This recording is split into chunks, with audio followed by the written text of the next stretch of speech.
నీ దీవెనకై జీవము కలిగిన దేవుని వాక్కు.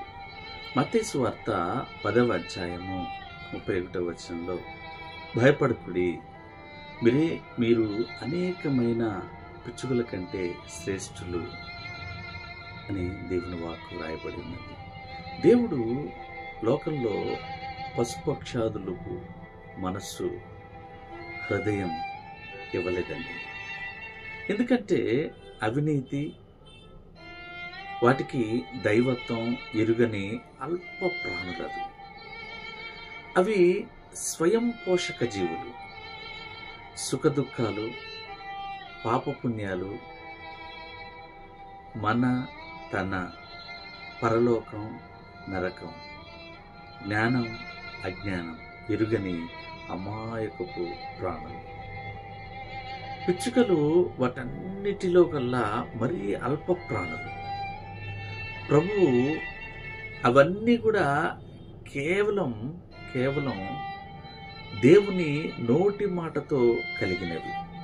కానీ దేవుడు మానవుని నేలమట్టితో నిర్మించి తన స్వహస్తాలతో చేసినప్పటికీ, తన స్వకీయాత్మను మనకి ఊదినప్పటికీ, ఆయన అత్యంత విలువైన కీలకమైన మనస్సు, హృదయం నీకిచ్చాడు.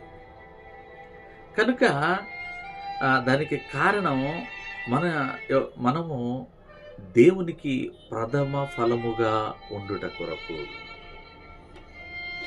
కారణం, మనం దేవునికి ప్రథమ ఫలముగా ఉండి ఒక గొప్ప అత్యున్నత సింహాసనము మీద ఆసీనులమై ఆయన యొక్క నిత్య రాజ్యమును అనుభవించుట కొరకు మనలను దేవుడు ఏర్పరచుకున్నాడు. కనుక మనము అనేక పిచ్చుల కంటే శ్రేష్ఠులము. వాళ్ళు అలా బ్రతుకుతున్నారు, వీళ్ళు ఇలా బ్రతుకుతున్నారు, వాళ్ళు చాలా చక్కగా జీవిస్తున్నారు, వీళ్ళు ఏమీ లోటు లేకుండా సాగిపోతుంది, నా బ్రతుకేంటి ఇలా అయిపోతుంది అని అనుకుంటున్నావా? అయితే ఒక మాట విను.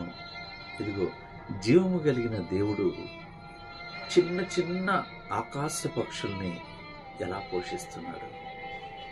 సృష్టిలో ఉన్న వాటికి అన్నిటిలో పక్షులు చాలా చిన్నవి. అవి ఎలా బ్రతుకుతున్నాయి? వాటిని పోషించి వాటి మీద ఎంత శ్రద్ధ చూపుతున్నాడు. మరి అంత అల్ప ప్రాణి మీదే దేవుడు పోషించి వాటిపై శ్రద్ధ చూపుతుంటే, నీకెంతో విలువనిచ్చాడు, నీకు విలువైన మనస్సు, హృదయాన్ని ఇచ్చాడు. నిన్ను పోషించలేడా? నీ జీవితంపై శ్రద్ధ చూపలేడా?